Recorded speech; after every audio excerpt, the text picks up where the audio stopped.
आइए जानते हैं शिव महापुराण के अनुसार कथा। शिव पुराण के कोटि रुद्र संहिता के 18वें अध्याय में इसका वर्णन मिलता है।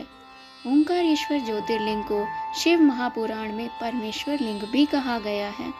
यह परमेश्वर लिंग इस तीर्थ में कैसे प्रकट हुआ अथवा इसकी स्थापना कैसे हुई, इस संबंध में शिव महापुराण की कथा कुछ इस प्रकार है। एक बार मुनिश्रेष्ठ नारद ऋषि घूमते हुए गिरिराज विंध्य पर पहुंच गए। विंध्य ने वहां उनका स्वागत बड़े ही आदर सम्मान के साथ किया और विधिवत पूजा भी की। विंध्याचल जी ने कहा कि वो सर्वगुण संपन्न हैं।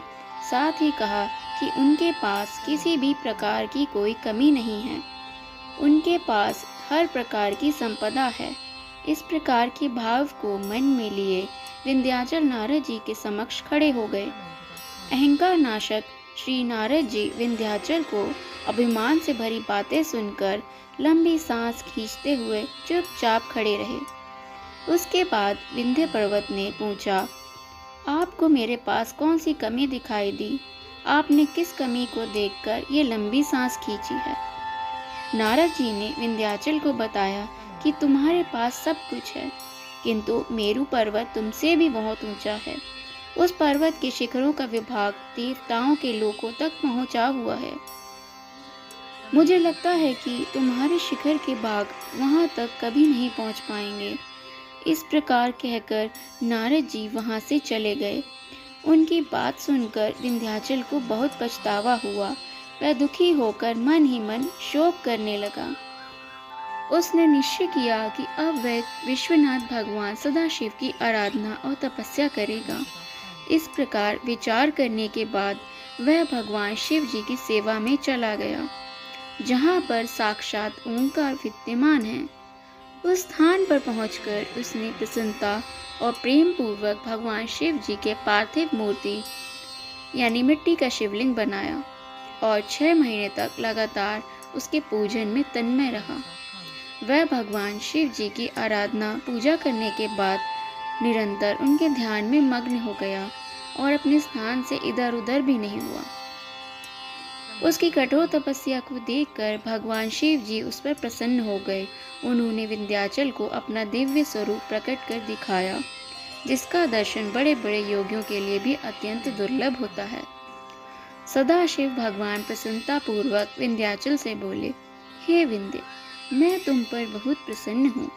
मैं अपने भक्तों को उनका अभीष्ट वर प्रदान करता हूँ, इसलिए तुम वर मांगो। विंध्य ने कहा, हे प्रभु, यदि आप मुझ पर प्रसन्न हैं तो भक्त वत्सल हमारे कार्य की सिद्धि करने वाली वह अभीष्ट बुद्धि हमें प्रदान करें। विंध्य पर्वत की याचना को पूरा करते हुए भगवान शिव जी ने उससे कहा कि हे पर्वतराज, मैं तुम्हें वह उत्तम वर बुद्धि प्रदान करता हूँ। तुम जिस प्रकार का काम करना चाहो वैसा कर सकते हो। मेरा आशीर्वाद तुम्हारे साथ है। भगवान शिव जी ने जब विंध्य को उत्तम वर दे दिया, उसी समय देवगण तथा शुद्ध बुद्धि और निर्मल चित्त वाले कुछ ऋषिगण भी वहां आ गए। उन्होंने भी भगवान शंकर जी की विधिवत पूजा की और उनकी स्तुति करने के बाद उनसे कहा, हे प्रभु, आप हमेशा के लिए यहाँ स्थित होकर निवास करें। देवताओं और ऋषियों की बात से महेश्वर भगवान शिव को बड़ी प्रसन्नता हुई और भगवान सदाशिव ने उन ऋषियों तथा देवताओं की बात को प्रसन्नता पूर्वक स्वीकार कर लिया। वहां स्थित एक ही ओंकार लिंग 2 स्वरूपों में विभक्त हो गया। प्रणव के अंतर्गत जो सदाशिव विद्यमान हुए थे, उन्हें ओंकार नाम से जाना जाता है। इसी प्रकार पार्थिव लिंग में जो ज्योति प्रतिष्ठित हुई थी, वह परमेश्वर लिंग के नाम से विख्यात हुई। परमेश्वर लिंग को ही ममलेश्वर भी कहा जाता है। इस प्रकार भक्तजनों को अभीष्ट फल प्रदान करने वाले ओंकारेश्वर और ममलेश्वर नाम ये शिव जी के दोनों ज्योतिर्लिंग जगत में प्रसिद्ध हुए।